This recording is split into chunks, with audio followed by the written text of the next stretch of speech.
حضرت خواجہ سید محمد معین الدین چشتی فارسی نژاد روحانی پیشوا، واعظ، عالم، فلسفی، صوفی اور زاہد نیز سلسلے چشتیہ کے مشہور بزرگ تھے۔ ان کا آبائی وطن سیستان تھا۔ 13ویں صدی کے اوائل میں انہوں نے بر صغیر کا سفر کیا اور یہیں بس گئے اور تصوف کے مشہور سلسلہ چشتیہ کو خوب فروغ بخشا۔ تصوف کا یہ سلسلہ قرون وسطیٰ کے ہندوستان میں ہاتھوں ہاتھ لیا گیا اور اس طریقت کو کئی اولیاء نے اپنایا، جن میں نظام الدین اولیاء اور امیر خسرو جیسی عظیم الشان شخصیات بھی شامل ہیں۔ خواجہ معین الدین چشتی رضی اللہ تعالیٰ عنہ اپنی تمام خصوصیات کی بنا پر ہندوستان اور بر صغیر کے سب سے بڑے اور عظیم المرتبت صوفی اور بزرگ کی حیثیت سے جانے لگے۔ حضرت سیدنا خواجہ غریب نواز رضی اللہ تعالیٰ عنہ سن 537 ہجری بمطابق 1142 عیسوی میں سیستان کے علاقہ سنجن میں پیدا ہوئے۔ آپ کا اسم گرامی حسن ہے اور آپ نجیب الطرفین حسنی و حسینی سید ہیں۔ آپ کے القابات بہت زیادہ ہیں، مگر مشہور و معروف القاب میں معین الدین، خواجہ غریب نواز، سلطان الہند، وارث النبی اور عطائے رسول وغیرہ شامل ہیں۔ آپ کا سلسلہ نسب سید معین الدین حسن بن سید غیاث الدین حسن بن سید نجم الدین طاہر بن سید عبدالعزیز ہے۔ آپ کے والد ماجد سید غیاث الدین رحمۃ اللہ علیہ، جن کا شمار سنجر کے عمرہ و روسا میں ہوتا تھا، انتہائی متقی و پرہیزگار اور صاحب کرامت بزرگ تھے۔ نیز آپ کی والدہ ماجدہ بھی اکثر اوقات عبادات و ریاضات میں مشغول رہنے والی نیک سیرت خاتون تھی۔ جب حضرت سیدنا خواجہ غریب نواز رضی اللہ تعالیٰ عنہ 15 سال کی عمر کو پہنچے تو والد محترم کا وصال پرملال ہو گیا۔ وراثت میں ایک باغ اور ایک پنچکی ملی۔ آپ رحمت اللہ علیہ نے اسی کو ذریعہ معاش بنا لیا اور خود ہی باغ کی نگہبانی کرتے اور درختوں کی آبیاری فرماتے۔ ایک روز حضرت سیدنا خواجہ معین الدین چشتی اجمیری رحمت اللہ علیہ باغ میں پودوں کو پانی دے رہے تھے کہ ایک مجذوب بزرگ حضرت سیدنا ابراہیم قندوزی رحمت اللہ علیہ باغ میں تشریف لائے۔ جو ہی حضرت سیدنا خواجہ معین الدین چشتی کی نظر اللہ کی اس مقبول بندے پر پڑی، فوراً دوڑے، سلام کر کے دستبوسی کی اور نہایت ادب و احترام کے ساتھ درخت کے سائے میں بٹھایا۔ پھر ان کی خدمت میں انتہائی عاجزی کے ساتھ تازہ انگوروں کا ایک خوشہ پیش کیا اور 2 زانو بیٹھ گئے۔ اللہ کے ولی کو اس نوجوان باغبان کا انداز بھا گیا۔ خوش ہو کر کھلی کا ایک ٹکڑا چبا کر آپ کے منہ میں ڈال دیا۔ کھلی کا ٹکڑا جوں ہی حلق سے نیچے اترا، آپ کے دل کی کیفیت یکدم بدل گئی اور دل دنیا کی محبت سے اچاٹ ہو گیا۔ پھر آپ نے باغ، پنچکی اور سارا ساز و سامان بیچ کر اس کی قیمت فقراء و مساکین میں تقسیم فرما دی اور حصول علم دین کی خاطر راہ خدا کے مسافر بن گئے۔ حضرت سیدنا خواجہ معین الدین چشتی رحمت اللہ علیہ نے 15 برس کی عمر میں حصول علم کے لیے سفر اختیار کیا اور سمرقند میں حضرت سیدنا مولانا شرف الدین علیہ الرحمہ کی بارگاہ میں حاضر ہو کر باقاعدہ علم دین کا آغاز کیا۔ پہلے پہل قرآن پاک حفظ کیا اور بعد ازاں انہی سے دیگر علوم حاصل کیے، مگر جیسے جیسے علم دین سیکھتے گئے ذوق علم بڑھتا گیا۔ چنانچہ علم کی پیاس کو بجھانے کے لیے بخارا کا رخ کیا اور شہرہ آفاق عالم دین مولانا حسام الدین بخاری رحمت اللہ علیہ کے سامنے زانوِ تلمذ طے کیا، اور پھر انہی کی شفقتوں کے سائے میں آپ نے تھوڑے ہی عرصے میں تمام دینی علوم کی تکمیل کر لی۔ اس طرح آپ نے مجموعی طور پر تقریباً 5 سال سمرقند اور بخارا میں حصول علم کے لیے قیام فرمایا۔ اس عرصے میں علوم ظاہری کی تکمیل تو ہو چکی تھی، مگر جس طلب کی وجہ سے گھر بار کو خیر آباد کہا تھا اس کی تسکین ابھی باقی تھی۔ چنانچہ کسی ایسے طبیب حاذق کی تلاش میں نکل کھڑے ہوئے جو درد دل کی دوا کر سکے۔ چنانچہ مرشد کامل کی جستجو میں بخارا سے حجاز کا رخت سفر باندھا۔ راستے میں جب نیشاپور کے نواحی علاقے ہارون سے گزر ہوا اور مرد قلندر قطب وقت حضرت سیدنا عثمان ہارونی چشتی علیہ الرحمہ کا شہرہ سنا تو فوراً حاضر خدمت ہوئے اور ان کے دستے حق پرست پر بیعت کر کے سلسلے چشتیہ میں داخل ہو گئے۔ آپ کئی سال تک مرشد کامل کی خدمت میں حاضر رہے اور معرفت کی منازل طے کرتے ہوئے باطنی علوم سے فیضیاب ہوتے رہے۔ حضرت سیدنا خواجہ عثمان ہارونی جہاں بھی تشریف لے جاتے آپ ان کا سامان اپنے کندھوں پر اٹھائے ساتھ جاتے۔ نیز آپ کو کئی مرتبہ مرشد کے ساتھ حج کی سعادت بھی حاصل ہوئی۔ آپ رحمت اللہ علیہ فرماتے ہیں، جب میرے پیر و مرشد خواجہ عثمان ہارونی رحمت اللہ علیہ نے میری خدمت اور عقیدت دیکھی تو ایسی کمال نعمت عطا فرمائی جس کی کوئی انتہا نہیں۔ یقیناً جس طرح ہر محب کی چاہت ہوتی ہے کہ محبوب کی نظروں میں سما جاؤں اور شاگرد کی آرزو یہ ہوتی ہے کہ استاد کی آنکھوں کا تارا بن جاؤں، اسی طرح ایک مرید کی دلی خواہش یہ ہوتی ہے کہ میں اپنے پیر و مرشد کا منظور نظر بن جاؤں، مگر ایسے قسمت کے دھنی بہت کم ہوتے ہیں جن کی یہ تمنا پوری ہو جائے۔ حضرت خواجہ غریب نواز رضی اللہ تعالیٰ عنہ بارگاہ مرشد میں اس قدر مقبول تھے کہ ایک موقع پر خود مرشد کریم خواجہ عثمان ہارونی نے فرمایا، ہمارا معین الدین اللہ کا محبوب ہے، ہمیں اپنے مرید پر فخر ہے۔ ایک بار حج کے موقع پر حضرت سیدنا خواجہ عثمان ہارونی نے میزاب رحمت کے نیچے آپ کا ہاتھ پکڑ کر بارگاہ الہی میں دعا کی، اے مولا میرے معین الدین چشتی سنجری کو اپنی بارگاہ میں قبول فرما۔ غیب سے آواز آئی، معین الدین ہمارا دوست ہے، ہم نے اسے قبول کیا۔ بارگاہ رسالت میں خواجہ معین الدین چشتی کے مرتبے کا اندازہ اس بات سے لگایا جا سکتا ہے کہ ایک مرتبہ حضرت سیدنا خواجہ معین الدین چشتی رحمت اللہ علیہ کو مدینہ شریف کی حاضری کا شرف ملا تو نہایت ادب و احترام کے ساتھ یوں سلام عرض کیا، الصلاۃ والسلام علیک یا سید المرسلین و خاتم النبیین۔ اس پر روضہ اقدس سے آواز آئی، وعلیکم السلام یا قطب المشائخ۔ نیز حضرت سیدنا خواجہ غریب نواز رضی اللہ تعالیٰ عنہ کو ہند کی سلطانی بھی بارگاہ رسالت صلی اللہ تعالیٰ علیہ وسلم ہی سے عطا ہوئی۔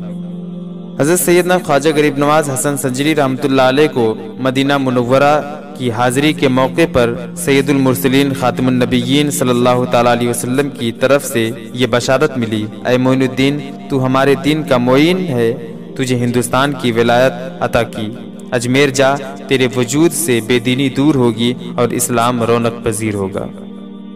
آپ اس بشارت کے بعد ہندوستان روانہ ہوئے اور سمرقند، بخارا، عروس البلاد، بغداد شریف، نیشاپور، تبریز، اوش، اصفہان، سبزوار، خراسان، خرقان، استراباد، بلخ اور غزنی وغیرہ سے ہوتے ہوئے ہند کے شہر اجمیر شریف پہنچے، اور اس پورے سفر میں آپ نے سینکڑوں اولیاء اللہ اور اکابرین امت سے ملاقات کی۔ چنانچہ آپ بغداد معلیٰ میں حضرت سیدنا غوث اعظم رضی اللہ تعالیٰ عنہ کی خدمت میں حاضر ہوئے اور 5 ماہ تک بارگاہ غوثیہ سے اکتساب فیض کیا۔ تبریز میں شیخ بدر الدین ابو سعید تبریزی علیہ رحمہ کی بارگاہ سے علم میراث حاصل کی۔ اصفہان میں شیخ محمود اصفہانی قدس سرہ کے پاس حاضر ہوئے اور خرقان میں شیخ ابو سعید ابو الخیر اور خواجہ ابو الحسن خرقانی رضی اللہ تعالیٰ عنہما کے مزارات پر حاضری دی۔ استراباد میں حضرت علامہ شیخ ناصر الدین استرابادی سے کسب فیض کیا۔ ہر رات میں شیخ الاسلام امام عبداللہ انصاری رحمت اللہ علیہ کے مزار کی زیارت کی اور بلخ میں شیخ احمد خضرویہ رحمت اللہ علیہ کی خانقاہ میں قیام فرمایا۔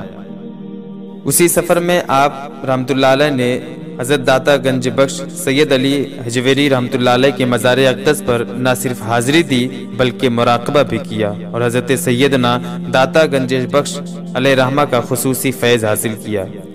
مزار پر انوار سے رخصت ہوتے وقت دادا گنج بخش کی عظمت و فیضان کا بیان اس شعر کے ذریعے کیا، گنج بخش فیض عالم مظہر نور خدا، ناقصارا پیر کامل کاملارا رہنما۔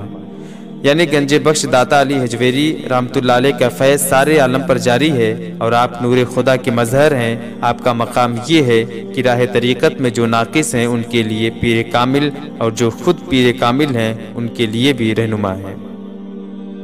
حضرت سیدنا خواجہ غریب نواز رضی اللہ تعالیٰ عنہ کا معمول تھا کہ ساری رات عبادت الہی میں مصروف رہتے تھے، حتیٰ کہ عشاء کے وضو سے نماز فجر ادا کرتے اور تلاوت قرآن پاک سے اس قدر شغف تھا کہ دن میں 2 قرآن پاک ختم فرما لیتے اور دوران سفر بھی قرآن پاک کی تلاوت جاری رہتی۔ اللہ والوں کی شان ہے کہ وہ ظاہری زیب و آرائش کے بجائے باطن کی صفائی پر زور دیتے ہیں۔ حضرت خواجہ غریب نواز کے لباس مبارک میں بھی انتہا درجے کی سادگی نظر آتی تھی۔ آپ کا لباس صرف 2 چادروں پر مشتمل ہوتا اور اس میں بھی کئی پیوند لگے ہوتے، گویا لباس سے بھی سنت مصطفیٰ سے بے پناہ محبت کی جھلک دکھائی دیتی تھی۔ نیز پیوند لگانے میں بھی اس قدر سادگی اختیار کرتے کہ جس رنگ کا کپڑا میسر ہوتا اسی کو شرف بخش دیتے۔ آپ رحمۃ اللہ علیہ اپنے پڑوسیوں کا بہت خیال رکھا کرتے تھے، ان کی خبرگیری فرماتے، اگر کسی پڑوسی کا انتقال ہو جاتا تو اس کے جنازے کے ساتھ ضرور تشریف لے جاتے۔ اس کی تدفین کے بعد جب لوگ واپس ہو جاتے تو آپ تنہا اس کی قبر کے پاس تشریف فرما ہو کر اس کے حق میں مغفرت و نجات کی دعا فرماتے، نیز اس کے اہل خانہ کو صبر کی تلقین کرتے اور انہیں تسلی دیا کرتے۔ آپ کے حلم و بردباری، جود و سخاوت اور دیگر اخلاق عالیہ سے متاثر ہو کر لوگ عمدہ اخلاق کے حامل اور پاکیزہ صفات کے پیکر ہوئے اور دہلی سے اجمیر تک کے سفر کے دوران تقریباً 90 لاکھ افراد مشرف اسلام ہوئے۔ حضرت خواجہ غریب نواز رضی اللہ تعالیٰ عنہ پر خوف خدا اس قدر غالب تھا کہ آپ ہمیشہ خشیت الہی سے کانپتے اور گریہ وزاری کرتے۔ خلق خدا کو خوف خدا کی تلقین کرتے ہوئے ارشاد فرمایا کرتے، اے لوگو، اگر تم زیر خاک سوئے ہوئے لوگوں کا حال جان لو تو مارے خوف کے کھڑے کھڑے پگھل جاؤ۔ جس وقت حضرت سیدنا غوث اعظم رضی اللہ تعالیٰ عنہ نے بغداد مقدس میں ارشاد فرمایا، قدمی حاذہی علی رقبۃ کل ولی اللہ، یعنی میرا یہ قدم اللہ کے ہر ولی کی گردن پر ہے، تو اس وقت خواجہ غریب نواز رضی اللہ تعالیٰ عنہ اپنی جوانی کے دنوں میں ملک خراسان میں واقع ایک پہاڑی کے دامن میں عبادت کیا کرتے تھے۔ جب آپ نے یہ فرمان عالی سنا تو اپنا سر جھکا لیا اور فرمایا، بل قدمہ کا علی راسی وعینی، بلکہ آپ کے قدم میرے سر اور آنکھوں پر ہیں۔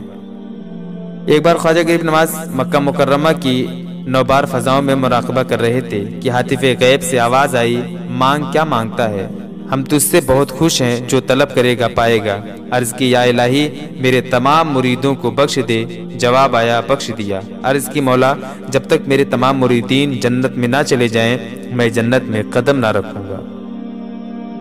سلطان الہند حضرت خواجہ غریب نواز رضی اللہ تعالیٰ عنہ نے اپنی زندگی کے تقریباً 81 برس راہ خدا میں علم دین حاصل کرنے اور مخلوق کو راہ راست پر لانے کے لیے بسر کر دیے تھے، بلکہ کئی کتابیں بھی تحریر فرمائی۔ ان میں سے چند کتابوں کے نام پیش کرتا ہوں: انیس الارواح، کشف الاسرار، گنج الاسرار، رسالہ آفاق و انفس، رسالہ تصوف منظوم، حدیث المعارف، رسالہ موجودیہ۔ خواجہ غریب نواز رضی اللہ تعالیٰ عنہ کی بارگاہ میں عقیدت مندوں اور مریدوں کا ہر وقت ہجوم رہتا، جن کی ظاہری و باطنی اصلاح کے لیے ملفوظات کا سلسلہ جاری و ساری رہتا۔ زبان حق کے ترجمان سے جو الفاظ نکلتے اس سے آپ کے خلیفہ اکبر و سجادہ نشین حضرت خواجہ قطب الدین بختیار کاکی رحمۃ اللہ علیہ فوراً لکھ لیا کرتے۔ یوں حضرت خواجہ قطب الدین بختیار کاکی نے اپنے پیر و مرشد کے ملفوظات پر مشتمل ایک کتاب ترتیب دی جس کا نام دلیل العارفین رکھا۔ اسی کتاب کے حوالے سے میں چند ملفوظات آپ کو سناتا ہوں۔ فرماتے ہیں، جو بندہ رات کو باطہارت سوتا ہے تو فرشتے گواہ رہتے ہیں اور صبح اللہ تعالیٰ سے عرض کرتے ہیں، اے اللہ اسے بخش دے، یہ باطہارت سویا تھا۔ فرماتے ہیں، نماز ایک راز کی بات ہے جو بندہ اپنے پروردگار سے کہتا ہے، چنانچہ حدیث پاک میں آیا، یعنی نماز پڑھنے والا اپنے پروردگار سے راز کی بات کہتا ہے۔ فرماتے ہیں، جو شخص جھوٹی قسم کھاتا ہے وہ اپنے گھر کو ویران کرتا ہے اور اس کے گھر سے خیر و برکت اٹھ جاتی ہے۔ اور آگے ارشاد فرماتے ہیں، مصیبت زدہ لوگوں کی فریاد سننا اور ان کا ساتھ دینا، حاجت مندوں کی حاجت روائی کرنا، بھوکوں کو کھانا کھلانا، اسیروں کو قید سے چھڑانا، یہ باتیں اللہ کے نزدیک بڑا مرتبہ رکھتی ہیں۔ اور فرماتے ہیں، نیکوں کی صحبت نیک کام سے بہتر اور بروں لوگوں کی صحبت بدی کرنے سے بھی بدتر ہے۔ ارشاد فرماتے ہیں، بدبختی کی علامت یہ ہے کہ انسان گناہ کرنے کے باوجود بھی اللہ کی بارگاہ میں خود کو مقبول سمجھے۔ خدا کا دوست وہ ہے جس میں یہ تین خوبیاں ہوں: سخاوت دریا جیسی، شفقت آفتاب کی طرح اور تواضع زمین کی مانند۔ حضور سیدی خواجہ غریب نواز کے خلفاء میں سب سے قریبی اور محبوب حضرت سیدنا قطب الدین بختیار کاکی تھے۔ خواجہ غریب نواز رضی اللہ تعالیٰ عنہ کی وصال ظاہری کے بعد آپ ہی سجادہ نشین ہوئے۔ ان کے دیگر جلیل القدر خلفاء میں حضرت قاضی حمید الدین ناگوری، سلطان الطارقین حضرت شیخ حمید الدین صوفی اور حضرت شیخ عبداللہ بیابانی سابقہ اجے پال جوگی کا شمار ہوتا ہے۔ ایک مرتبہ اجمیر شریف کے حاکم نے کسی شخص کو بے گناہ سولی پر چڑھا دیا اور اس کی ماں کو کہلا بھیجا کہ اپنے بیٹے کی لاش لے جائے۔ دکھیاری ماں غم سے نڈھال ہو کر روتی ہوئی حضرت خواجہ غریب نواز کی بارگاہ بیکس پناہ میں حاضر ہوئی اور فریاد کرنے لگی، آہ میرا سہارا چھن گیا، میرا گھر اجڑ گیا، میرا ایک ہی بیٹا تھا، حاکم نے اسے بے قصور سولی پر چڑھا دیا۔ یہ سن کر آپ جلال میں آ گئے اور فرمایا مجھے اس کی لاش کے پاس لے چلو۔ جو ہی آپ کو لاش کے قریب لے جایا گیا تو اشارہ کر کے فرمایا، اے مقتول، اگر حاکم وقت نے تجھے بے قصور سولی دی ہے تو اللہ کے حکم سے اٹھ کھڑا ہو۔ لاش میں فوراً حرکت پیدا ہوئی اور دیکھتے ہی دیکھتے وہ شخص زندہ ہو گیا۔ حضرت خواجہ غریب نواز رضی اللہ تعالیٰ عنہ کے وصال کی شب بعض بزرگوں نے خواب میں اللہ عز و جل کے محبوب دانائے غیوب صلی اللہ تعالیٰ علیہ وسلم کو یہ فرماتے سنا، میرے دین کا معین حسن سنجری آ رہا ہے، میں اپنے معین کے استقبال کے لیے آیا ہوں۔ چنانچہ 6 رجب المرجب سن 633 ہجری بمطابق 16 مارچ سن 1236 عیسوی بروز پیر فجر کے وقت محبین انتظار میں تھے کہ پیر و مرشد آ کر نماز فجر پڑھائیں گے، مگر افسوس ان کا انتظار کرنا بے سود رہا۔ کافی دیر گزر جانے کے بعد جب خواجہ غریب نواز رضی اللہ تعالیٰ عنہ کے حجرے شریف کا دروازہ کھول کر دیکھا گیا تو غم کا سمندر امڈ آیا۔ حضرت سیدنا خواجہ خواجگان سلطان الہند معین الدین حسن چشتی اجمیری علیہ رحمت الرضوان وصال فرما چکے تھے۔ دیکھنے والوں نے یہ حیرت انگیز اور روحانی منظر اپنی آنکھوں سے دیکھا کہ آپ کی نورانی پیشانی پر یہ عبارت نقش تھی، حبیب اللہ ماتا فی حب اللہ، یعنی اللہ کا محبوب بندہ محبت الہی میں وصال کر گیا۔ ان اللہ و انا الیہ راجعون۔